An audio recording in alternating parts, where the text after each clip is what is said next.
Pemirsa sana, hampir setiap detik status selalu muncul di media sosial kita. Apapun isinya, namanya juga lintasan pikiran. Apa saja tertuang, bahkan sampai tak kenal batas. Kita tidak membicarakan update-update status yang demikian itu. Tapi yang menarik adalah munculnya update-update status yang menampakkan kebaikan dan amal soleh. Misalnya, kita sering melihat update status rekan, kawan, saudara, keluarga yang menuliskan, terbangun jam 2 malam, saatnya wudhu dan curhat sama Allah.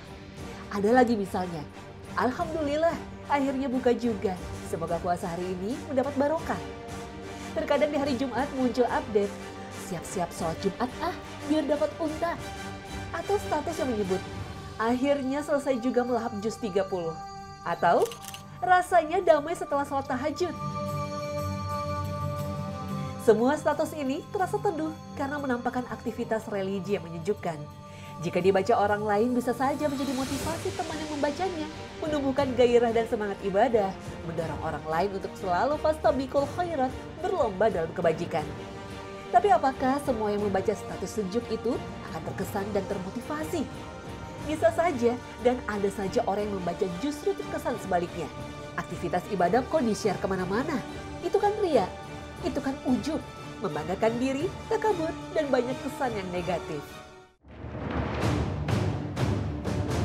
Pertanyaannya, apakah menyampaikan aktivitas amal soleh kepada orang lain disebut ria, atau ujub, atau membanggakan diri dari amal soleh?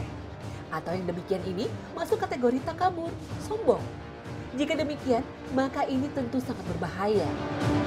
Para ulama menyebutkan bahwa menyebut atau menyiarkan kebaikan adalah perbuatan amal soleh, karena menjadi sarana untuk bersyukur kepada Allah Subhanahu wa Ta'ala. Hal ini berdasarkan perintah Allah Subhanahu wa Ta'ala dalam Al-Quran. Dan terhadap nikmat Tuhanmu, maka hendaklah kamu Muhammad siarkan. Al-Quran Surah Ad-Duha ayat 11. Menyiarkan nikmat inilah yang disebut dengan tahadus bin ni'mah atau menyiarkan nikmat. Kebiasaan seperti ini pernah dilakukan oleh Abu Firas, Abdullah bin Khalid. Setiap kali aku bangun pagi, aku biasa menyebut amal yang aku lakukan di malam hari.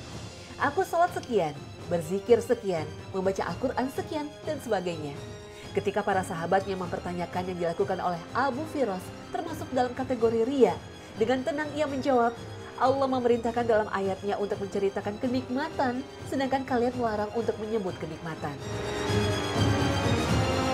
Mayoritas ulama salaf mengingatkan agar memberitahukan kebaikan yang dilakukan oleh seseorang itu dilakukan jika ia mampu menghindarkan diri dari sifat ria, dan agar bisa dijadikan contoh oleh orang lain. Namun jika dikhawatirkan akan menimbulkan rasa dengki dan untuk menghindarkan kerusakan akibat kedengkian dan tipu muslihat orang lain, maka menyembunyikan nikmat dalam hal ini bukan termasuk sikap kufur nikmat.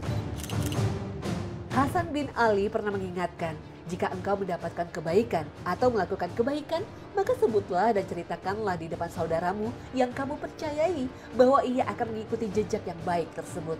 Maka dengan demikian, update status yang menyebut-nyebut aktivitas amal soleh dan ibadah bisa saja termasuk dibolehkan berdasarkan firman Allah Subhanahu wa Ta'ala agar kita menyiarkan nikmatnya.